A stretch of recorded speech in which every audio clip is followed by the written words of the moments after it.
makes me so nervous. I do mean something else. I thought so. In fact, I am never wrong. And I would like to be allowed to take advantage of Lady Bracknell's temporary absence. I would certainly advise you to do so. Mamma has a way of coming back suddenly into a room that I've often had to speak to her about. Miss Fairfax, ever since I met you, I have admired you more than any girl I have ever met since I met you. Yes, I'm quite well aware of the fact, and I often wish that in public, at any rate, you had been more demonstrative. For me, you have always had an irresistible fascination. Even before I met you, I was far from indifferent to you. Jack looks at her in amazement. We live, as I hope you know, Mr. Worthing, in an age of ideals. The fact is constantly mentioned in the more expensive monthly magazines and has reached the provincial pulpits, I am told. And my ideal has always been to love someone of the name of Earnest. There is something in that name that inspires absolute confidence. The moment Algernon first mentioned to me that he had a friend called Earnest, I knew I was destined to love you. You really love me, Gwendolen? Passionately. Darling, you don't know how happy you've made me. My own Earnest. But you don't really mean to say that you couldn't love me if my name wasn't Earnest? But your name is Earnest. Yes, I know it is. But suppose it was something else. Do you mean to say you couldn't love me then? Ah, that is clearly a metaphysical speculation, and like most metaphysical speculations, it has very little reference at all to the actual facts of real life, as we know them. Personally, darling, to speak quite candidly, I don't much care about the name of Earnest. I don't think the name suits me at all. It suits you perfectly. It is a divine name. It has a music of its own. It produces vibrations. Well, really, Gwendolen, I must say that I think there are lots of other Well, really, Gwendolen, I must say that I think there are lots of other much nicer names. I think Jack, for instance, a charming name. Jack? No, there is very little music in the name Jack, if any at all, indeed. It does not thrill. It produces absolutely no vibrations. I have known several Jacks, and they all, without exception, were more than usually plain. Besides, Jack is notorious domesticity for John, and I pity any woman who is married to a man called John. She would probably never be allowed to know the entrancing pleasure of a single moment's solitude. The only real safe name is Earnest. Gwendolen, I must get christened at once. I mean, we must get married at once. There is no time to be lost. Married, Mr. Worthing? Well, surely. You know that I love you, and you led me to believe, Miss Fairfax, that you were not absolutely indifferent to me. I adore you, but you haven't proposed to me yet. Nothing has been said at all about marriage. The subject has not even been touched on. Well, may I propose to you now? I think it would be an admirable opportunity, and to spare you any possible disappointment, Mr. Worthing, I think it only fair to tell you quite frankly beforehand that I am fully determined to accept you. Oh, Gwendolen! Yes, Mr. Worthing, what have you got to say to me? You know what I have got to say to you. Yes, but you don't say it. Gwendolen, will you marry me? Goes on his knees. Of course I will, darling. How long you've been about it. I'm afraid you have had very little experience of how to propose. My own one. I have never loved anyone in the world but you. Yes, but men often propose for practice. I know my brother Gerald does. All my girlfriends tell me so. What wonderfully blue eyes you have, Mr. Earnest. They are quite blue. I hope you'll always look at me just like that, especially when there are other people present. Enter Lady Bracknell. Mr. Worthing, rise, sir, from the semi-recumbent posture. It is most indecorous. Mamma! He tries to rise. She restrains him. I must beg you to retire. This is no place for you. Besides, Mr. Worthing has not quite finished yet. Finished what, may I ask? I am engaged to Mr. Worthing, Mamma. They rise together. Pardon me, you are not engaged to anyone. When you do become engaged to someone, I, or your father, should his health permit him, will inform you of that fact. An engagement should come on a young girl as a surprise, pleasant or unpleasant, as the case may be. It is hardly a matter that she should be allowed to arrange for herself. Now, I have a few questions to put to you, Mr. Worthing. While I am making these inquiries, you, Gwendolen, will wait for me below in the carriage. Mamma! In the carriage, Gwendolen. Gwendolen goes to the door. She and Jack blow kisses to each other behind Lady Bracknell's back. Lady Bracknell looks vaguely about as if she could not understand what the noise was. Finally turns around. Gwendolen, the carriage. Yes, Mamma. Goes out, looking back at Jack. Sitting down. You can take a seat, Mr. Worthing. Looks in her pocket for notebook and pencil. Thank you, Lady Bracknell. I prefer standing. Pencil and notebook in hand.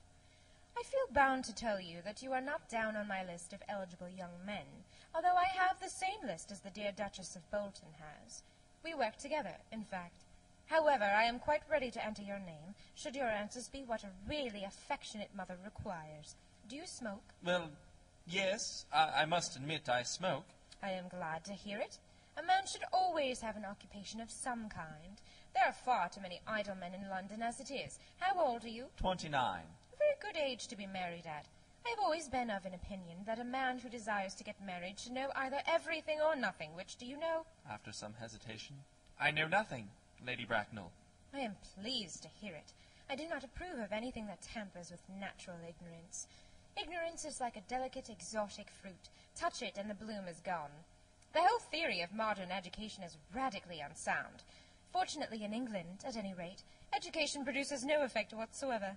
If it did, it would prove a serious danger to the upper classes, and probably lead to acts of violence in Grosvenor Square. What is your income? Between 7,000 and 8,000 a year. Makes a note in her book. In land or in investments? In investments, chiefly. That is satisfactory. What between the duties expected of one during one's lifetime, and the duties exacted from one after one's death, land has ceased to be either a profit or a pleasure. It gives one position, and prevents one from keeping it up. That's all that can be said about land. I have a country house with some land, of course, attached to it, about 1,500 acres, I believe, but I don't depend on that for my real income.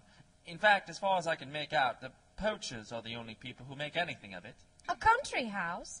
How many bedrooms? Well, that point can be cleared up afterwards. You have a townhouse, I hope?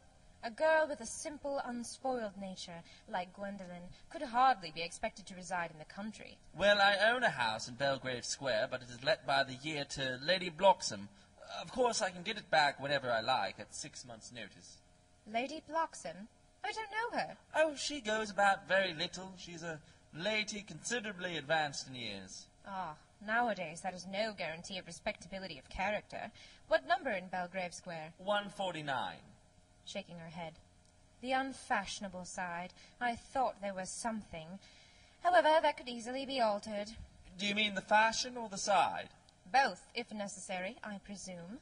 What are your politics? Well, I'm afraid I really have none. I am a liberal unionist. Oh, they count as Tories. They dine with us, or come in the evening, at any rate.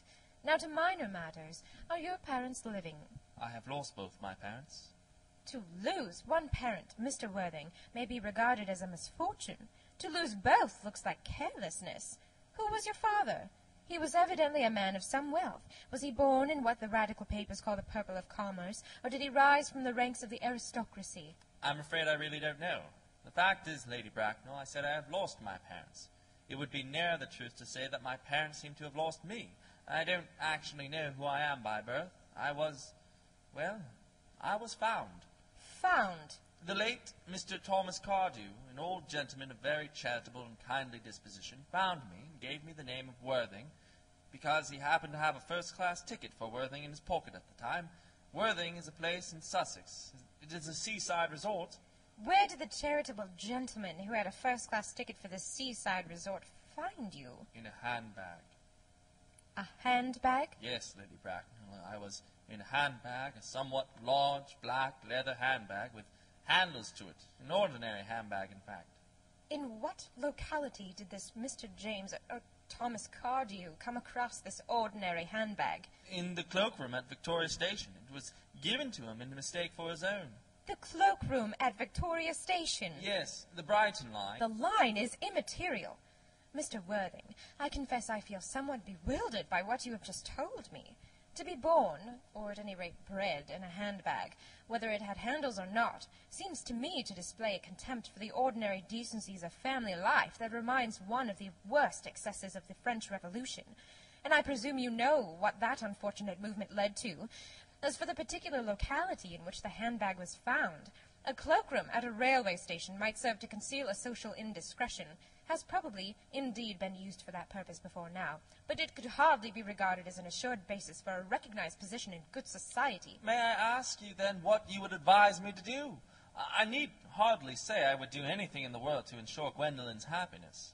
I would strongly advise you, Mr. Worthing, to try and acquire some relations as soon as possible, and to make a definite effort to produce at any rate one parent of either sex before the season is quite over. Well, I don't see how I could possibly manage to do that.